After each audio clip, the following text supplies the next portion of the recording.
निरंजन जी दिल्ली से। राधा वल्लभ श्री हरिवंश। राधे राधे महाराज जी, आपके चरणों में कोटि कोटि प्रणाम।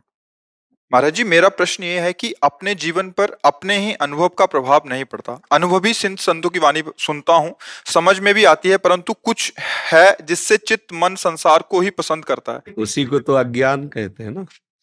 अविद्या किसी को कहते हैं? इसी को कहते हैं।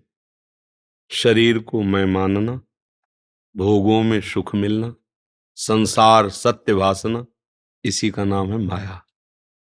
ये माया का प्रभाव है जो ऐसा लगता है। नहीं, आप जानते हैं शरीर नष्ट होने वाला है, जानते हैं ना। आज नहीं तो कल, कल नहीं तो परसों, मतलब ये गया। जैसे 40-50 वर्ष गए, जीवन के गए ना, 45-35 गए, पता नहीं चल पाया। अभी सुख की खोज में ही लगे हुए हैं, सुख के साधनों को ही जुटा रहे हैं, पर अनुभूति नहीं है कि सुख है या नहीं। अभी खोज चालू है और जीवन गया, आगे मृत्यु आने वाली है। हम केवल साधन ही जुटाते रहेंगे खोज के, सुख के मिलेगा। यही माया है।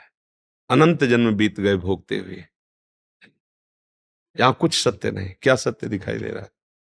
बड़े बड़े राजा, बड़े बड़े महाराजा, बड़े बड़े तपस्वियों के हम गीत गाते हैं, कहाँ है? कहाँ है वो महल? कहाँ है उनका वैभव? एक स्वप्न की तरह था, गया। अब न कभी उनका अस्तित्व है महल का, न भोग का, न उनके प्रभाव का, गए।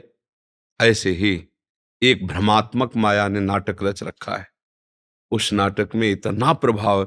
आप देखो, हम अपनी लोगी बुद्धि का क्या भरोसा करें? फिल्म आप जानते हैं ना, नाटक बिल्कुल झूठी, 100 में 100%। जैसे कहते हैं भाई कोई भी बात होती कुछ तो सत्य होती है ना, बोलो फिल्म में क्या सत्य है? 100% झूठा है ना। आप पैसा लगा के देखते हैं ना, आप कितने बड़े बुद्धिमान हैं। अब विचार करके देखिए, हम जिस बुद्धि का इतना भरोसा करते हैं कि हमें फाइनल पे पहुंचा देगी, वो बुद्धि उत्साहित होती है, 3 घंटे समय देते हैं, पैसा देते हैं और जानते हैं झूठा खेल है, जानते हैं 100% मिथ्या है, पर हम देखते हैं। बोले क्यों? थोड़ी देर मनोरंजन हो जाता है, बस। इसी दुष्ट मन और इंद्रियों ने मुझे मनोरंजन में फंसा रखा है। तभी भगवान और संतों की बातें श्रद्धा होने के कारण अच्छी तो लगती हैं, पर जीवन में उतारने में अच्छी नहीं लगती। सुनने में अच्छी लगती है और लगता है यही सत्य है। सब बोलते हैं सत्य को। कोई मुर्दा जा रहा हो तो आप पूछो, सैकड़ों लोग राम नाम सत्य है, मतलब सब जान रहे हो ना, सब जान रहे कि सत्य क्या है, पकड़ कोई नहीं रहा है। संतों के पास सब आ रहे हैं, संत जब बोलेंगे तो शास्त्र और अपनी अनुभूति के वचन बोलेंगे, अच्छा लगता है, पर हम पकड़ नहीं पा रहे, चल नहीं पा रहे, क्योंकि हमारी मन बुद्धि झूठे पे राजी है, पूरे झूठे पे राजी है। कोई भी सुख ऐसा नहीं है जो आनंद प्रदान करने वाला हो। आपकी भावना जब उसमें सुखद होती है तो उसमें सुख मिलता है, भावना ना हो तो सुख है ही नहीं। हम पहले कामासक्त होते हैं, पूरा मनोराज्य में भोग भोग लेते हैं, फिर भोग में उतरते हैं, इसलिए सुखद लगता है। कोई भी चीज, समोसा, चटनी, हरी चटनी ठीक रहेगी, लाल चटनी ठीक है, ऐसे ऐसे पूरा बनाया और बना के उसे चखा, अब तो लाओ समोसा।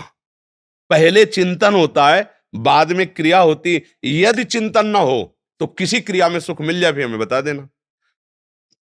तो अगर है सुख तो चिंतन करो या ना करो, होगा। जैसे अग्नि है, उसका काम है दाहिका शक्ति। आप चिंतन करो ना करो, छू जाएगी तो ऐसे लगेगा ला। चाहे चिंतन से छुओ, चाहे चिंतन से छुओ, चाहे भाव से छुओ, चाहे कुभाव से छुओ, उसका काम है जला देना, क्योंकि उसमें दाहिका शक्ति है। विषयों में सुख नहीं है, संसार सत्य नहीं है। सब चले जा रहे हैं, कहाँ चले जा रहे हैं? नए नए आते जा रहे हैं, पुराने पुराने चले जा रहे हैं, कोई सत्ता ही नहीं है। शरीर बदलता चला जा रहा है, मृत्यु नजदीक आ रही। हम आए किस लिए? क्या बटोर पाए, क्या कर पाए? अब बुद्धि काम नहीं कर रही। यहाँ सुन के जब जाओगे तो फिर वही गणित चलाएगी बुद्धि, ये कमा लिया, वो कमा ले, ये भोग लिया, वो भोग लिए, उसको इतना कर दिया, उसको ऐसा। वो कभी ये नहीं सोचेगी कि मुझे जाना भी है यहाँ से। है कभी ऐसा ऐसा आता है कि यार ये तो सब है लेकिन जाना है यार, सबको छोड़ के जाना है। जहाँ जाना है वहां का परिचय नहीं, जहाँ जाना है वहां की तैयारी नहीं, एक पैसा नहीं तैयार किए वहां के लिए, सारी व्यवस्था यहीं के लिए है। अब बताओ, घबराहट नहीं होगी जाने की बात सुन के? मृत्यु की बात सुन के हृदय दहल जाएगा, क्योंकि तुमने तैयारी नहीं की। तुमने जिसे माना सत्य और सुख, वो सब छूट जाएगा। आप क्या करोगे? इसलिए जबरदस्ती इससे भजन कराओ, जबरदस्ती, तभी काम बलेगा। ये बेईमान मन बुद्धि, लोग कहते भजन में मन नहीं लगता, हम कहते 3 घंटे बताओ मन तुम्हारा कब जाता है जब आप देखते होते फिल्म 2.5-3 घंटे, कि भाई मन नहीं, अरे एकदम एकाग्र। अगर कोई डिस्टर्ब करे चुप रहो, मानो ये ध्यान भंग हो रहा है, एकदम डूब रहे हैं अपने आप। नहीं देखो ना आप, दरवाजे बंद, खिड़की बंद, एकदम शांत, वो पूरा आनंद ले। और भजन, भजन अगर करने के लिए भी भावना हो तो 2-4 बैठ के बात करते रहे, मतलब कहीं मोबाइल से चला लें कुछ, तो भजन नहीं होगा कि सब बंद करो, थोड़ा शांति से भजन कर ले। ये बेईमान है ना, धोखेबाज है ना मन बुद्धि, इनसे मित्रता हटानी पड़ेगी। बहुत बढ़िया दोस्ती कर ली है दुश्मन से, और हमें काट रहा है, एक एक श्वास हमारी व्यर्थ जा रही, और एक एक श्वास इतनी कीमती है कि 50 वर्ष की कमाई हुई संपत्ति से एक श्वास भी नहीं खरीद सकते आगे। अगर ये दैंड, अब आप ऐसे भी नहीं कर पाएंगे। और अगर ये कहें कि मैंने 50 वर्ष जो श्वासें खर्चा की वो सब संपत्ति एक श्वास और लेने दीजिए, मतलब 50 वर्ष की श्वासें कमाई हुई संपत्ति से एक श्वास भी नहीं खरीद सकते। इस ऐसी कीमती श्वासों को आपने कहां खर्चा किया? अब विवेक ही नहीं, बुद्धि है, विवेक नहीं, बुद्धि तो है। बुद्धि तो बहुत जोर की है, कैसे किसके सुख को लूटना, बहुत बुद्धि चतुर है, पर विवेक नहीं है कि वास्तविक सुख क्या है। और अगर हर श्वास में राधा राधा राधा, अब सार्थक हो गई। भाव लगे ना लगे, तुम्हारे भाव और श्रद्धा की कोई बात इसमें नहीं होती। जैसे जहर है ना, श्रद्धा से पियो तो मर जाओगे, अश्रद्धा से पियो तो मर जाओगे, जबरदस्ती पिला दे तो मर जाओगे, धोखे में पी लो तो मर जाओगे। ऐसे ही प्रभु का नाम है, स्वभाव कुभाव अनखाल सहो, नाम जपत राधा राधा राधा, यही जीवन। फिर मन पवित्र होगा, फिर अनुभूति होने लगेगी। जैसे हम लोग जीवित है ना अध्यात्म में, तो अनुभूति से जीवित है, सिखाई पढ़ाई भी नहीं। अगर निज सुख ना मिले, परमात्म सुख ना मिले, तो ड्रामेबाजी होती है, साधुता नहीं होती है, बात समझ लेना, पाखंड होता है। जब आंतरिक सुख नहीं होगा तो रुपए का सुख, शरीर का सुख, वस्तुओं का सुख, इसी में मन टहलेगा तो नाटक नहीं होगा। भेष रखें सुख त्याग वाला और कर रहे हैं सुख भोग, तो फिर बात नहीं, क्योंकि निज सुख बिन मन होए कि थीरा, भगवदानंद की अनुभूति नहीं तो साधुता नहीं होगी।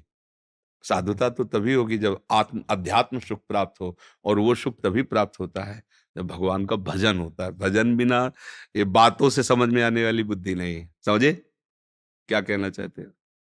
तो ऐसा समझ में आया कि भगवत स्वरूप समझ के, भगवत कार्य समझ के, जबकि हम वास्तविकता में होता है कि जब हम भगवान का काम, भगवान की पूजा करते तो संसार पहले, कल्याण का तो पता ही नहीं, संसार ही याद आता।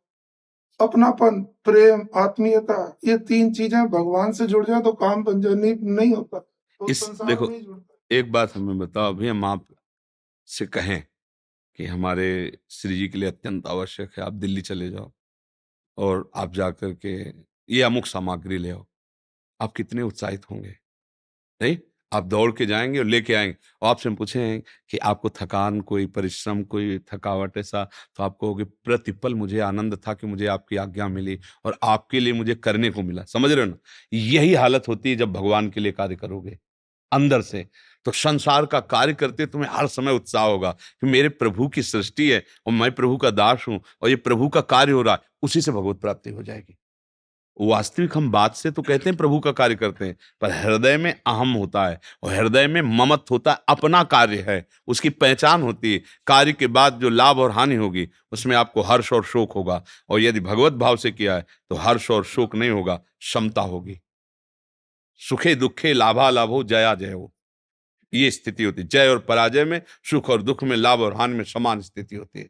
सुखे दुखे समय कृत्वा लाभा लाभो जया जय, ये भगवत भाव से किया हुआ है। और जब हम बात करेंगे भगवत भाव की और अहम से अपने लिए करेंगे तो उसमें हर्ष होगा या शोक होगा, हानि हुई तो शोक होगा, लाभ नहीं तो आप सच्ची मानो ये सारी सेवा भगवान की है, पूरी सृष्टि भगवान की है। भगवान ब्रह्मा जी को प्रकट किए सृष्टि के लिए, ब्रह्मा जी ने सृष्टि प्रकट की भगवान के लिए, समझो ना, भगवान की आज्ञा का पालन है। तो हम सब भगवान के लिए ही हैं, उनके लिए अगर हमारा जीवन हो जाए तो हमें भगवान ही प्राप्त होंगे। पर हमारा जीवन अहंकार के द्वारा कर्ता भोक्ता भाव लेकर विषयों के लिए, इसीलिए नहीं हो पा रहा। अहंकार विमूढ़ आत्मा करता हमिति मन्यते। तो सत्संग सुनिए और नाम जप कीजिए, और जो भी सेवा कीजिए उसे अर्पण करना सीखिए। जो भी आराध्य देव आपके भाव में, हे प्रभु ये मैं आपके लिए 9 बजे से 10 बजे तक का जो समय खर्चा हो, 10 बजे से 11 बजे का समय आप चलो, एक एक समय आपका समर्पित होता जाएगा तो उसका फल होगा, शुद्ध ज्ञान आपके अंदर जागृत होगा।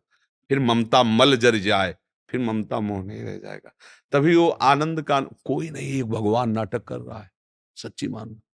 जैसे शीशे के महल में जिधर देखो अपने ही अपने दिखाई देंगे ना, ऐसे केवल भगवान नाटक कर रहा है।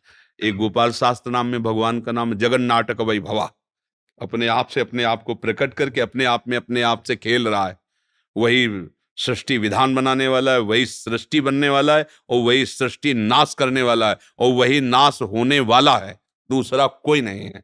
अब यहां तक पहुंचने के लिए थोड़ा तो प्रयत्न कीजिए, आप चढ़ने का प्रयास कीजिए। घसीट भगवान लेंगे, गुरुदेव लेंगे, संत जन लेंगे।